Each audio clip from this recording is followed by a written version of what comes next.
Hello lover, welcome back to my channel. Nãy anh nhà có đường thấu. Ay videos.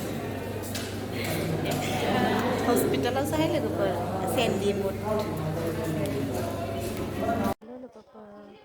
Nãy hospital आव दङ गुवाहाटीयाव GMC आव माने आंनि मामिखौ लाबोदोंथ'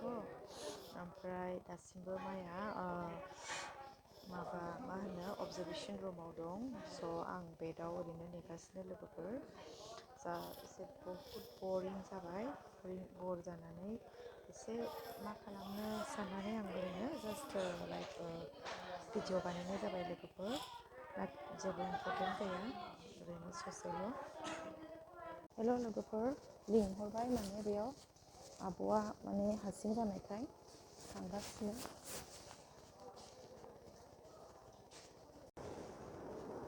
बस जा रही हो गाइस कंफ्यूजन हो जाता है रास्ता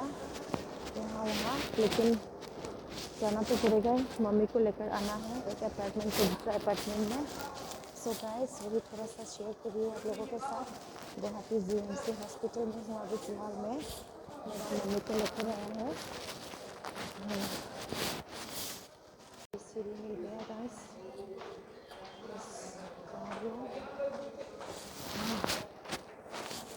थक जाती हूँ सीढ़ी में उठ के और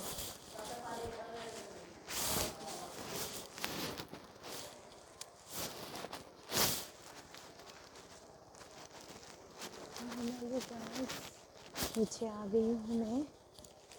सो हेलो गाइस पहुँच गया फाइनली मैं नीचे तक दूसरा बिल्डिंग में आ चुकी हूँ मैं मम्मी को लेने के लिए ज़्यादा दूर नहीं है मम्मी तक पहुँचने के लिए my dear friends just pray for my mother guys हम पहुँच गया ऊपर में ये है मेरा दीदी वेट करते करते थक चुकी है सो अभी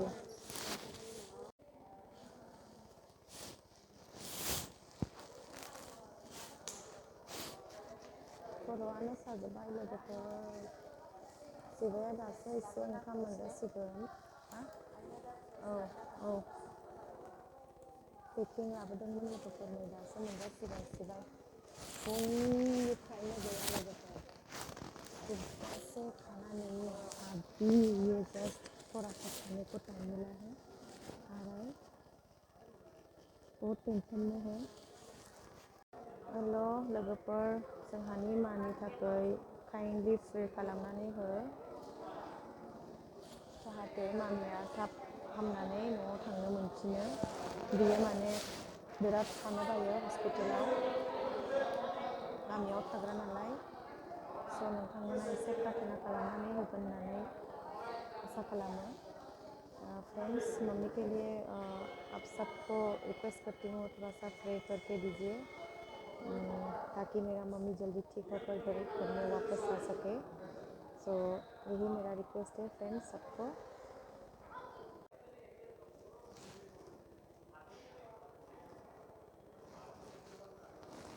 मेरा वीडियो यहाँ पर भी था तो थैंक यू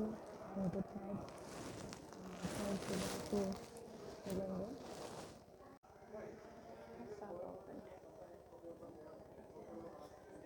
दासिमबो जाया लोगोफोर नेगासिनो हर जाबाय नै